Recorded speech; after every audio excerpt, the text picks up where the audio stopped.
Welcome back, folks, to the WP-Tonic interview show. This is episode 623.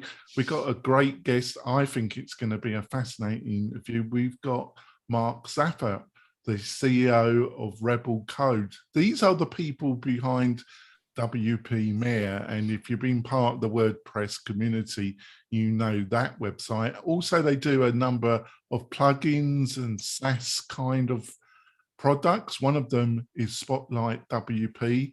With Mark, we're going to be discussing how he joined the company, became CEO, about WP Mayor, about using marketing to launch a successful plugin product, and also about SpotlightWP, and is that a SaaS or a plugin or a hybrid? So, Mark, would you like to also quickly introduce yourself to the listeners and viewers? Sure. Yeah. Firstly, thanks for having me on. It's a pleasure to be here. So my name is Mark Zahra. As you said, I'm the CEO of RebelCode. I've been involved in WordPress since around 2013. First time I tried it out. Always been with this company. So I've started out as a content writer, eventually going into support, going into a bit of project management, and eventually now leading the company. And we're building a fully remote team based around the world, building WordPress products and running the WP Mayor blog that you mentioned. That's great. And I've got my great co-host, the intelligent, the good-looking Stephen Saunders. Stephen, would you like to introduce yourself? It's quite the intro. My name is Stephen Zahra. I run zipfish.io. We make WordPress fast by optimizing the code that runs WordPress and the code that runs on the servers. That's great. And before we go into the main part of the interview, I've got to mention our great major sponsor, and that's Castos. Castos, as you know, I've been using them for about over 9 months now. And if you want to get into podcasting, you need a podcasting hosting provider that provides somewhere to host your audio files, provide the RSS feed, and all the other little things that you need when you want to get into podcasting. You know, listeners and viewers, that I'm really big into podcasting. So if you're looking to get into it yourself or for your clients, Costas is a great partner. I've been overjoyed using them. I joined them, I signed up using my own money, and then I started discussing with the founder of the company, Craig. We started having a chat. Then I found out that Matt Medeiros of the Matt Report had joined them as head director of sales and customer experience. What a dream team. And I've just been blown away. They also are giving us a great deal, Tribe. If you go over to the WP-Tonic /newsletter and sign up for the newsletter, you'll be able to also sign up for a special deal from Castos. The first 6 months you get 50% off. That's right, you get 50% off. It's an exclusive deal just for the tribe. So like I say, it's got a coupon code. You'll be able to see it on the newsletter sign up page. Please sign up for our newsletter as well. And also join the Facebook tribe group. Basically, it's just a great offer. So like I say, go over to WP-Tonic /newsletter and you'll be able to get into podcasting at a fantastic lower rate. So, Mark, like you say, you started off as a content writer and then you became CEO of RebelCode. So first of all, what can you give a quick landscape of RebelCode? You know, you got the great site WP Mayor. Those that don't know about WP Mayor, how would you describe that first? What do you see it as being, basically? WP Mayor has always been a WordPress resource site. So we do everything from product reviews to service reviews, tutorials, as well as some sort of general articles and listicles from time to time. But we're, especially nowadays, more focused on product reviews and tutorials. So basically taking any product related to WooCommerce or WordPress in general, SEO, forms, whatever it is. We'll review the product internally, write up about it, sometimes do comparisons with competing plugins as well, or competing themes in some of the cases. And we've been focusing around those for the past few years. Oh, right. That's great. Over to you, Stephen. Was WP Mayor the first product that RebelCode came out with, or the first brand? Like, is that the origin, or was there other things that predated WP Mayor? Yeah, so the origin story of all this basically comes down to our founder, Jean Galea. So he was running a web design agency in Malta, started using WordPress when he was building this agency. And as he learned about WordPress and learned about products and how to do certain things, he basically created his own blog as a way of documenting what he's learning. And that grew to become WP Mayor. Similarly, along the way, he needed an RSS feed plugin. There wasn't anything that was decent out there at the time. Just talking probably 8-9 years ago. So he built the WP RSS aggregator plugin. And that also it wasn't intended as a product, it was intended for himself. But then people asked him about it. He put it up on WordPress.org. From there, people asked for certain features. So he created the first add-ons. And eventually, over the past 8 years, both the aggregator plugin and WP Mayor have grown to become what they are today. That's great. I was thinking where we're going to take this interview, because there's so many different directions, because you've got so much experience, Mark, in the WordPress community. But I thought this would be a good direction. I think a lot of plugin authors, obviously because of their background, they're developers, they tend to think if they make a good plugin, the people will just come. The users will just come. And sometimes that happens, but mostly it doesn't. Where I think with you and your founder, and you understand that you got to build audience, and then if you've got a plugin that's quite good, it's much easier to get it established. So what's your thoughts about that, and how you got any insights about how developers should be more realistic about marketing their plugins? Yeah, so this is a very good point. I myself am not a developer, I never have been. So we have CTO Miguel, who's basically been involved from the beginning of aggregator, and he's developed Spotlight's the Instagram feed plugin on his own. It's basically been sort of teamwork between myself and him, in the sense that he can figure out the technical side of things as any technical founder would do, as any developer would do when they're building out a product. But then he relies on me to figure out what market we're targeting, what audience we're targeting, how to build a product in terms of the UI, in terms of the user experience, and all that kind of stuff. It's been a journey, especially with Spotlight, which was the project which I took on from day one. It was completely my own, whereas aggregator plugin I took over from Jean, who had originally built it. So Spotlight prevented us from our mistakes with aggregator, and also mistakes with another plugin we had created, which is currently, I guess, discontinued, called EDD Bookings. There's a bookings extension for easy digital downloads. So we've learned a lot from those experiences. With aggregator, it was very early on in the world of plugins. It was early on in its own niche. So it sort of grew organically, but we knew nowadays that you're not going to be able to do that. So in most niches, there is an existing plugin out there.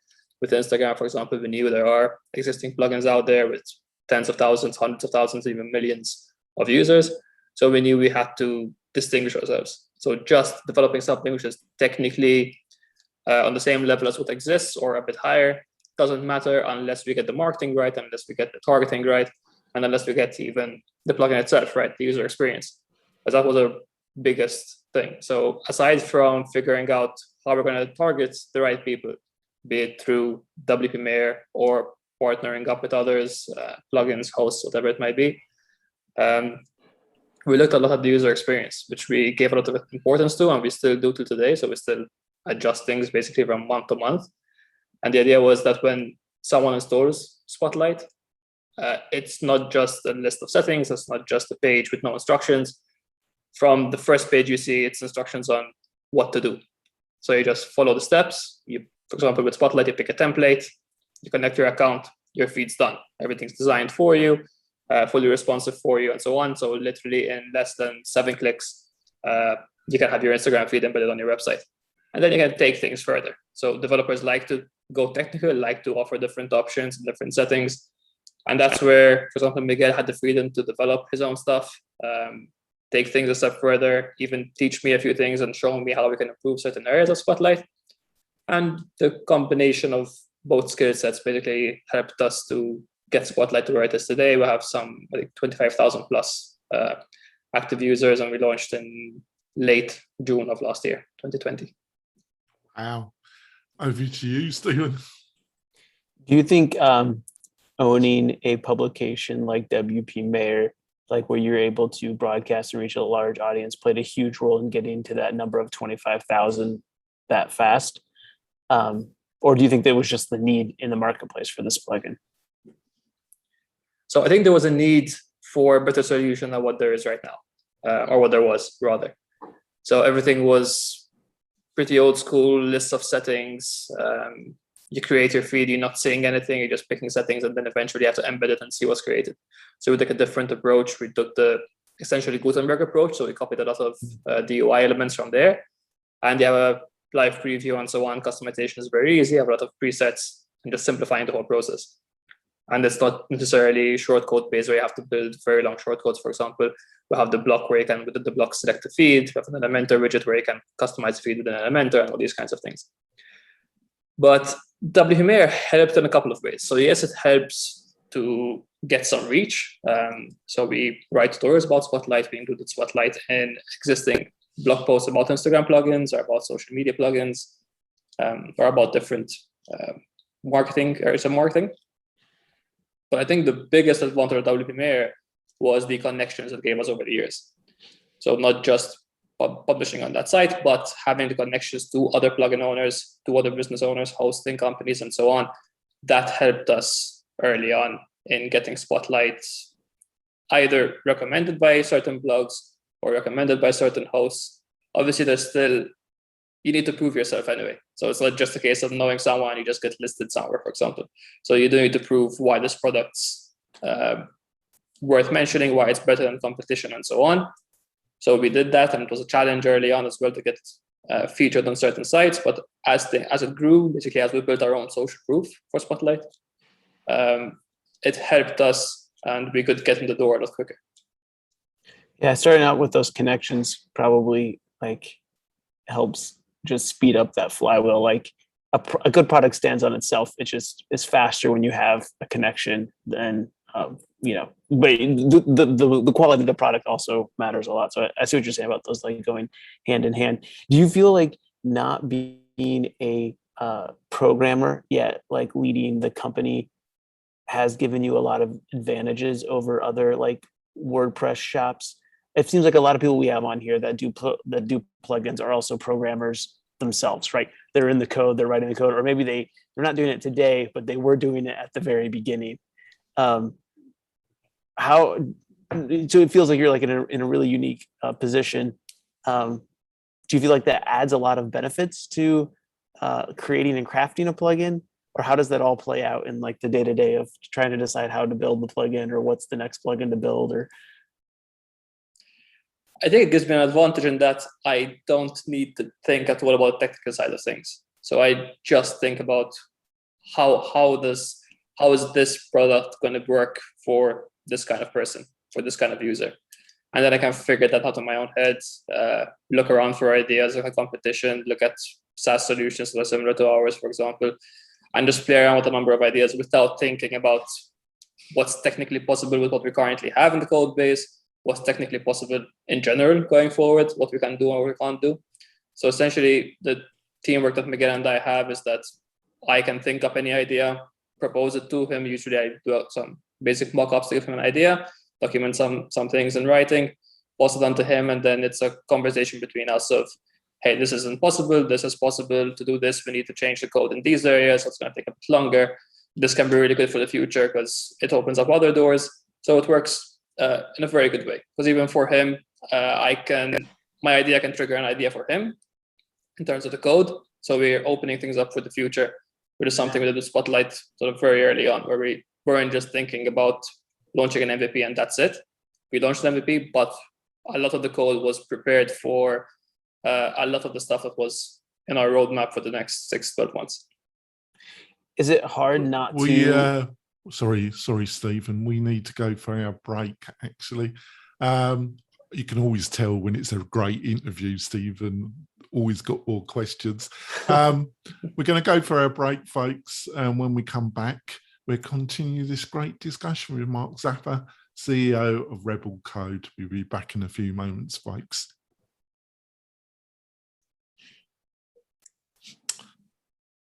We're coming back. You've been listening to Uncle Spencer talk about launch flows, but he's also been even more generous, the tribe.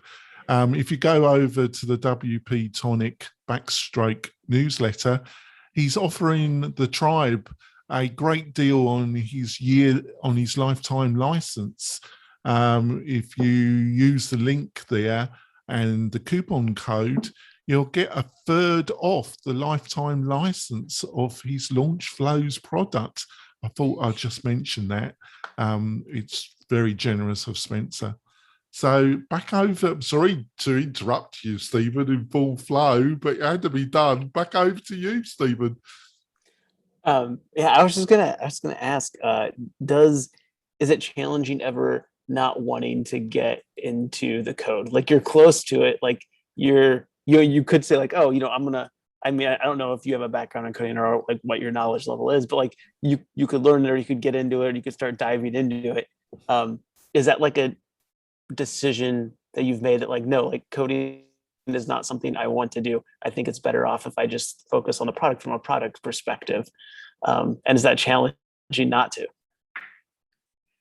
It's challenging not to, because when you're involved in designing a lot of the UI and designing a lot of the product and how it works, you also want to understand how it works from the code side of things. So there's a lot of times where I ask Miguel, for example, how something works, where I don't necessarily need to know, but it's just something in me which wants to know how something works. I don't have a background in code, so initially when I started writing for WP Mayor, at the time I was doing some basic courses in HTML and CSS, so I have some ideas there. I had done the beginning of a course in PHP and looked at a bit of JS, but not that I can write any of that code. Nowadays, it's more on the CSS side where I can customize a few things. Sorry, I think my internet dropped out there for a second. All right. Am I back? So yeah, you're back. Okay. So I'll take over. So let's go on to Spotlight WP. I'm big in YouTube and Facebook, and I don't do much on Twitter, and I don't do a lot on Instagram. But Spotlight WP, first of all, is it a SaaS based on WordPress, or is it a plugin, or is it a hybrid? What exactly? And then what does it precisely do, Mark? Sure. So Spotlight's a freemium plugin. So there's a free version on WordPress.org, and then the pro version available on our website. It's not a SaaS, so it is just normal freemium WordPress plugin as we've seen before. Essentially, it's an Instagram feed plugin, but in reality, it's a lot more than that. So typically, Instagram feed plugins have simply been creating an Instagram gallery, and that's it. And the entire experience has been focused around that. But in reality, we saw that there's a lot more potential with Instagram, given its large user base, given the type of content that people post on it and brands post on it. There's a lot of engagement going through that platform, which is much higher than you would see on Facebook, on YouTube, on Twitter, and so on. So there's a lot of potential as to where we can take the plugin. So aside from creating an Instagram gallery, which can fit on the majority of websites nowadays, we've taken it a step further, and we're continuing to do so in the next few months as well, where we're focusing on specific use cases. For example, there's a lot of brands out there which run hashtag campaigns on Instagram.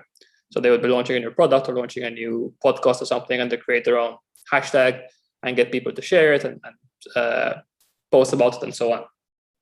So what you can do with Spotlight, for example, is create a hashtag feed where you would import Instagram posts from all around Instagram that uses that particular hashtag.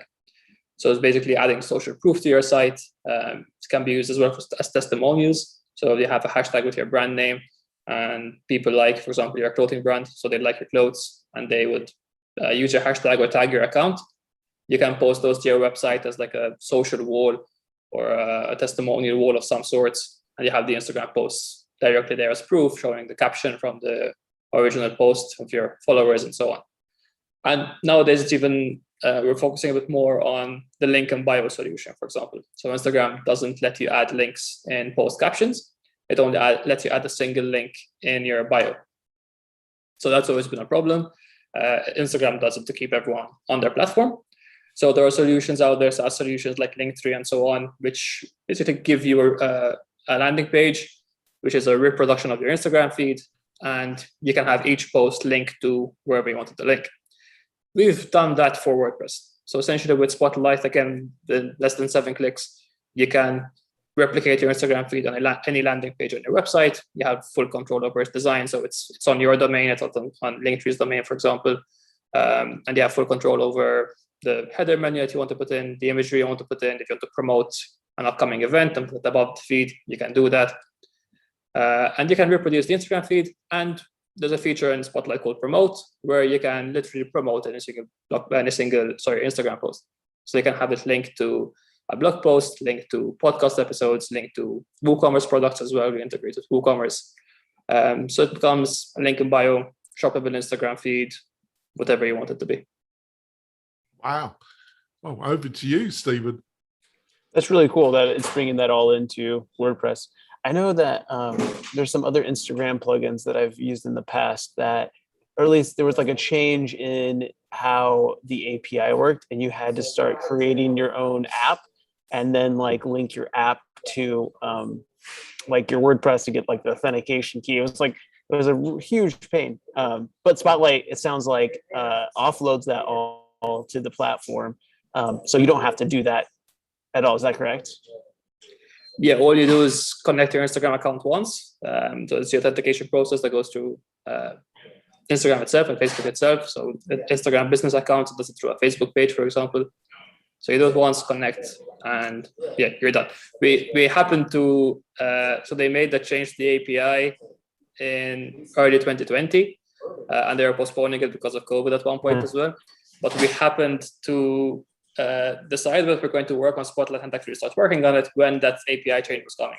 So we were able to develop the product for the new API without having to deal with the old one and have to transition and so on. So the timing was a bit lucky there. Yeah, that's super cool. Do you have any plans for what you're going to tackle next, or what you want to do next after Spotlight? Like it seems like Spotlight's in like a really good place and really picking up some speed. Are you just going to focus on that, or do you have other plugins ideas? We have a few ideas in the works. To be honest, we always do. So it's been sort of years of having ideas that we've wanted to work on.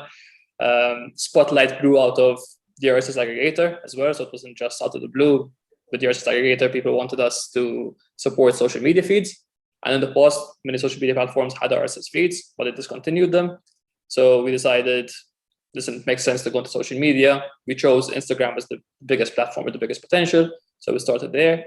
So at this point, the doors are open for us. We're not really sure exactly what we're going to work on, be it Spotlight for other social media platforms, be it something to build on RSS, be it something away from those and linking to, I don't know, WooCommerce that can tie in with Spotlight's shoppable feeds, for example. At this point, doors open, and wherever the ideas lead, then lead.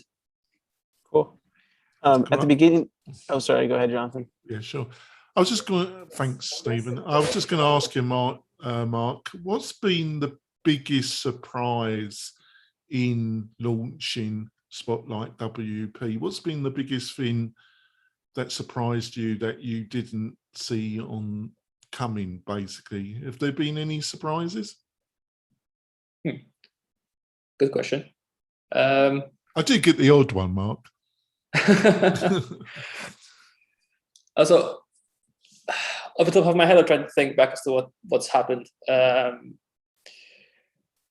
WordPress plugin repo has been something that was quite interesting to us. So with the RSS plugin, it's been the #1 plugin in its niche for a very long time. So it's always been ranked on top. We never really tried to optimize the README and these kinds of things because there wasn't really a need to. Whereas with Spotlight, it was a bit more of a challenge to actually figure that out. So over the past, especially over the first around 6 to 8 months, we were using tools like Plugin Rank. We were optimizing the README. We were optimizing everything from screenshots to trying to get 5-star reviews and all these kinds of things to build up sort of reputation within the repo. But it was interesting to see how quickly things shift and how the rankings work. So at this point, if you just search for Instagram, for example, I know we're behind Yoast, and I know we're behind, I think, a cookie consent plugin, which had nothing to do with Instagram, technically. I think Yoast mentions Instagram maybe once, and it's README, something along those lines. So it's been interesting to see that and see how new plugins will struggle in those areas. So with Instagram feed and Instagram feeds, as those keywords, we're ranked, I think, 2 and 3 at this point. But I think even that's taken us time to build up. But to see how the rankings work and how the repo works, I think there's a lot of work that can be done there. So that was a bit surprising in that it's very challenging for newer plugins who are on the freemium model, especially, to actually grow through the repo, which is one of the main marketing channels that new plugins typically use. Yeah, we've discussed this extensively on the WP-Tonic Roundtable show every Friday morning, 8:30 a.m. Pacific Standard Time. We've had extensive discussions because it really is a bit of a black box, isn't it, Mark? Yeah, very much. We've gone through periods where we've made changes which everything told us they're going to help us improve, and we dropped in the rankings. And then there were times where we literally did nothing, touched nothing for weeks, and our rankings went up for apparently sort of no reason. It's more vague than even dealing with Google, isn't it? Definitely. All right. One more. I think we've got time for one more question before we wrap up the podcast. I'm going to throw this question over to Stephen. Oh yeah, I was just going to say, I think that the whole searching algorithm is frustrating for both the developers and frustrating for the users. Like, I don't think anybody on either side of the equation is like, oh yeah, this is awesome. I love how this works. You think it would trend one way or the other way. Like with Google, usually the users love it. The person that's creating the content, if you're new, struggles with it and is frustrated by it. But WordPress feels like kind of both sides are just like, I can't find what I'm looking for. You mentioned a diversified team and having a diversified team. What are some things that you do to try to keep like the team connected, or how do you handle communications throughout your team? Yeah, so our team's fully remote at this point. We're based in Malta. I have team members in Spain and Jamaica and the US, writers in the UK, Saigon, all over. We have some in South Africa as well right now. So it's been a challenge, especially with time zone differences and so on. But something we did a few years ago was put our focus onto asynchronous communication. So we used to use Slack, for example. Nowadays we use something called Twist, which is from the same company that created Todoist, the app. So it pushes a lot on asynchronous communication, where you do have normal one-on-one chats and group chats, but then there are threads, which is what we mainly use to document, I think, any discussion. So it lets you essentially create a thread within a channel. So we have channels for each product, and then each product has channel for development, support, and so on. For example, in support, when a question needs to go from support engineer to the developers, they create a thread for that particular ticket, and it's discussed in that thread. So it lets everyone go back and forth from time to time. That's helped us, especially with time zone differences, and not to disrupt each other constantly throughout the day. But it does create the challenge of the team becoming somewhat more separated and not having as many discussions and so on. So actually, it's something we've started doing from this week, from yesterday, which we plan to continue doing, is introducing a water cooler.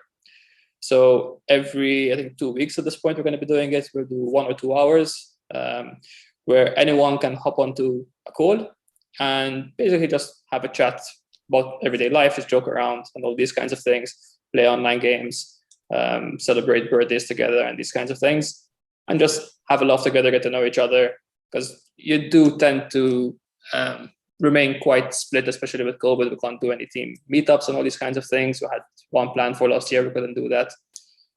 So as we're continuing to build the team right now, we're focusing on these kinds of ideas. And hopefully once COVID situation is better, we'll be able to meet up once, twice, 3 times a year, WordCamps and so on, and actually get to know each other face to face. That sounds great. I think we're going to wrap up the podcast part of the show. Mark, are you up for staying another 15 minutes, which we call bonus content, which everybody can watch the whole interview plus the bonus content on the WP Tonic YouTube channel. So you're up for another 15 minutes, Mark? Yeah, sure. Yeah, that's great. We haven't peeved him off too much. He seems very cool and collected. So we're going to wrap up the podcast part of the show. If you really want to support the show, folks, go over to the WP Tonic / newsletter. Sign up for our weekly newsletter. It's going to be we're going to be discussing all the stories that we discuss on the WP Tonic Roundtable show in more detail, plus all the links to the products that we recommend in the Roundtable show, plus exclusive offers that will only be offered in the newsletter. So you definitely want to sign up for that. It's going to be a great resource for you. So please do that, and you be supporting the tribe as well. So, Mark, what's the best way for people to find out more about you and RebelCode? Sure. So you can follow me on Twitter at Mark Zahra. It's Zahra. You can follow us on WPMayor.com, SpotlightWP.com, and WPRSSaggregator.com. And all those links will be in the supporting show notes for this great interview. So, Stephen, what's the best way for people to find out more about you and your great company? Head over to zipfish.io, run a speed test, see how much faster we can make your website. Yes, they're the speed demons. And if you're looking for real performance for large websites, Stephen and his team are the people to approach. Like I say, we're going to wrap up the podcast. I can't talk, listeners and viewers. We're going to wrap up the podcast part of the show, but do go over and listen to the bonus content and also subscribe to the WP Tonic YouTube channel. We'll see you next week for another great interview with another great individual in the WordPress community. We'll see you soon, folks. Bye. On to bonus content. So where does WP Mayor now kind of fit in to all this? Now, obviously, a lot of, it's a bit of a pun. I apologize. The spotlight is on Spotlight WP.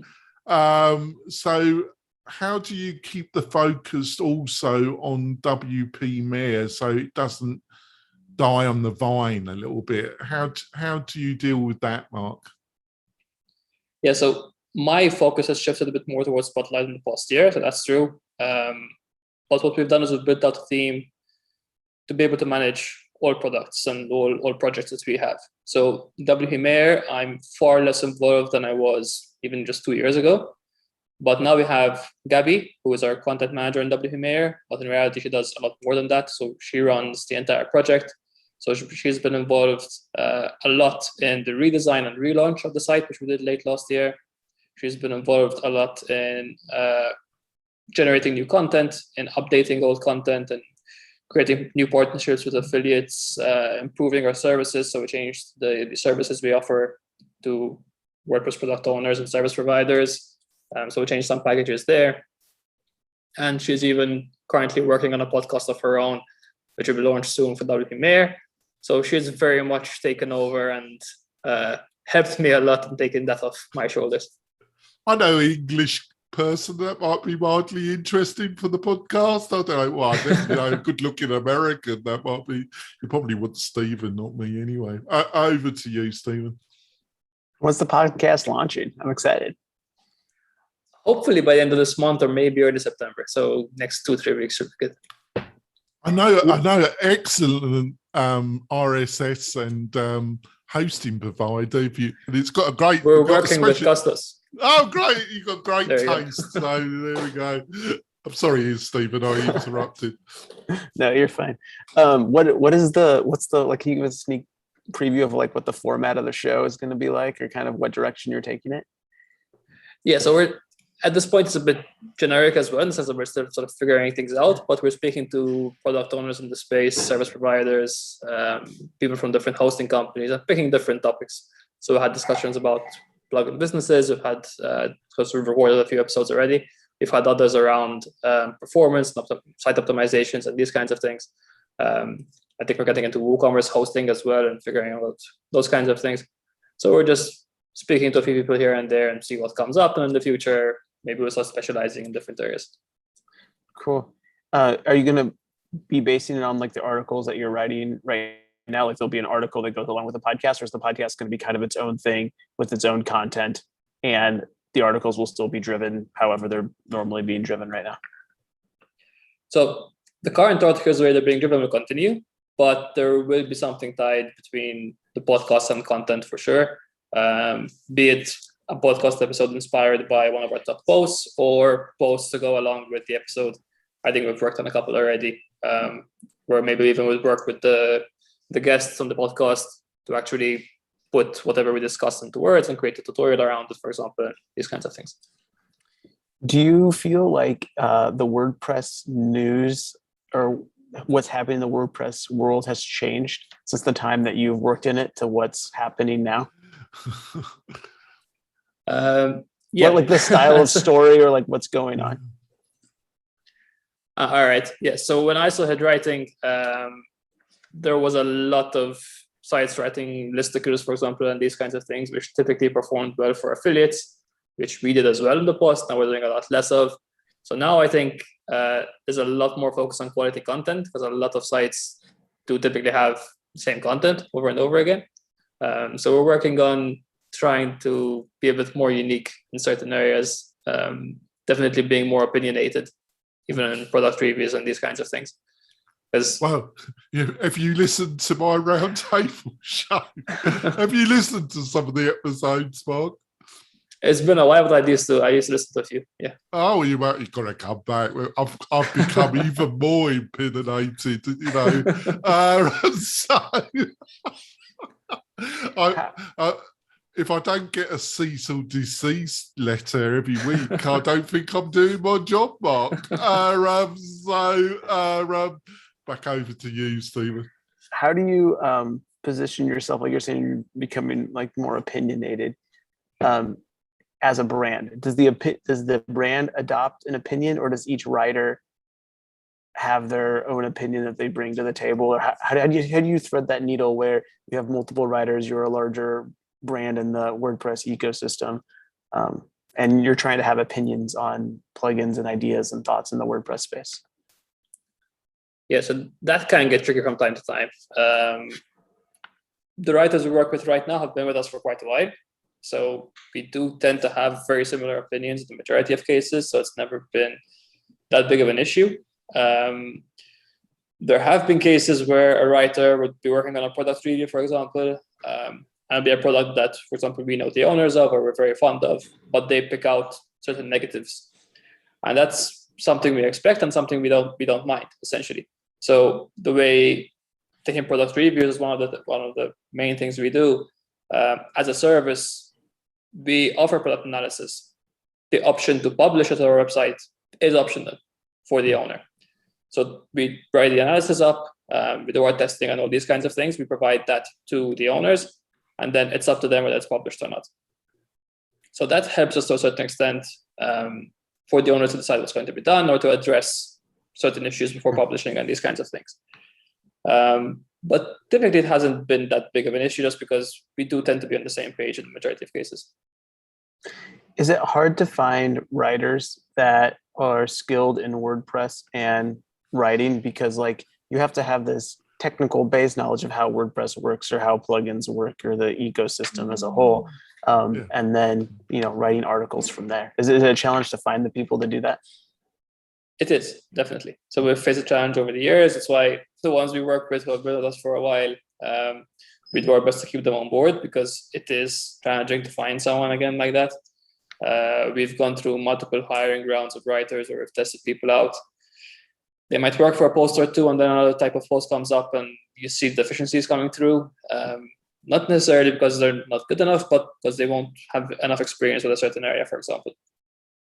So then it's a balancing act between figuring out which content they can work on and which not, and hopefully over time finding the right people. So right now we have a couple of writers who are sort of on trial with us, who are looking good and who have experience in the WordPress space. So that's very good as well. Have experience writing for similar WordPress companies.